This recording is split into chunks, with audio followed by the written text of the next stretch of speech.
after a bit more sanding, I added a little more JB weld to some of the points that I'd been filling. I guess here was a dent and here was a couple of small holes from rust. So that's all looking pretty smooth. Just need to finish taking the rest of the paint off the bike and go ahead and shoot some primer. I ordered from the brand ColorRite the Tahitian Red that this originally was, so I ordered 2 cans of that. Hopefully that's enough to cover it.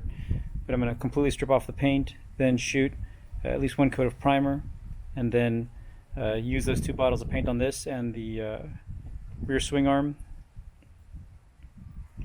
and see how it looks. So I made a lot more progress pulling the paint off the bike. Actually, the battery died on my drill that I forgot to charge overnight, so that was a good stopping point.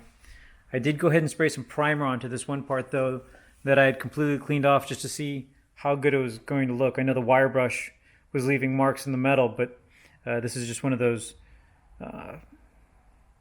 filling primers that I guess fills minor gaps and scrapes. You can see here, I don't know if you can see here, but you can see some variation here where I hadn't pulled off the paint, but all this section here that was bare metal looks real good, and there's very little lines that you can see, so I think a light sanding, maybe another coat would make it perfect.